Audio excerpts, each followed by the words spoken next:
So we went to Safeway yesterday and I leave my kids in the car with my friend to watch them so that way I can run in and not have to deal with people trying to nanochip my kids while we're in the store.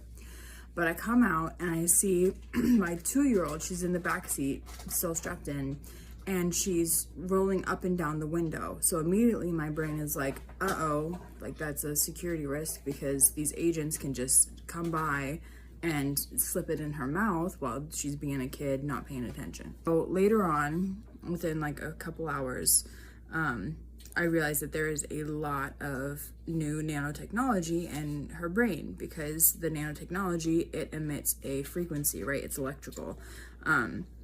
So if you're tuned in to that, then you can feel it. So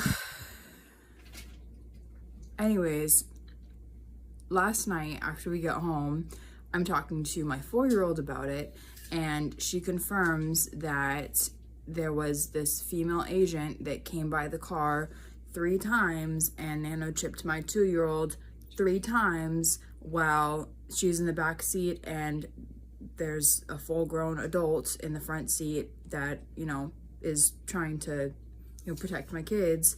But like, I guess what I'm saying is like, these tactics, they're so subtle that it's easy for them to get away with it, right? It's easy for it to just happen and you not even know, right? And the only reason that I know is 1, because my 4-year-old confirmed it, and then 2, because I have a mother's intuition, right? And so God just kind of tells me like, hey, this thing happened.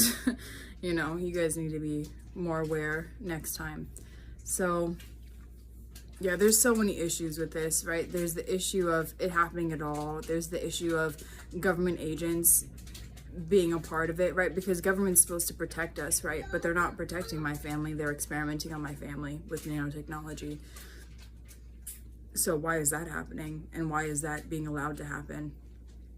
And then the other problem is the impact on her, right? So she very rarely has nightmares. But as we're driving home last night, she is just having this terrible nightmare and she's like not waking up from it. And so finally I'm able to get her out and kind of hold her, and she kind of calms down once I pick her up a little bit.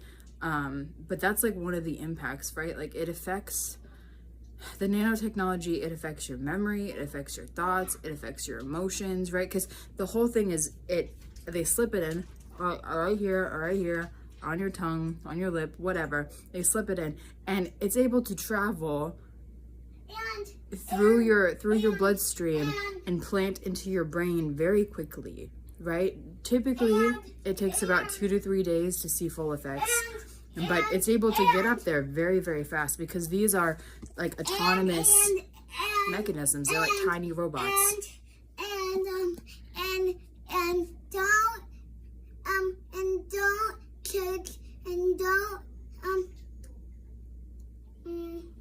You took the screen, you took the spotlight, you better say something. And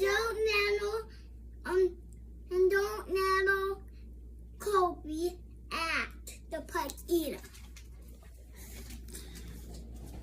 Yeah, so basically this nanotechnology, it's self-autonomous, right? So it knows how to locate your brain, right? And so that's its goal, right? Is it gets into your mouth, it gets into your system, and its immediate goal is how do I find access into your brain and how do I connect to the neural networks, either to discharge a payload of medicine and either to mutate genes, to connect to the cloud. Like there's a whole bunch of different things that this nanotechnology is capable of doing, and so different nanotechnology is going to have different directives, right? So my children and me have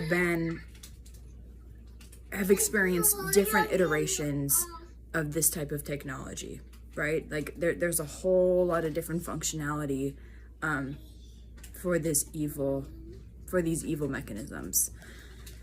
So these government agents that are doling it out on children, they need to be held responsible. Like, there needs to be some due process. There needs to be some checks and balances, some accountability, because you can't drug children, and you especially can't do it against a mother's consent and authorization, right? In any feasible world where that is even remotely acceptable, the parents have to sign off on it first. And I have not signed off on it.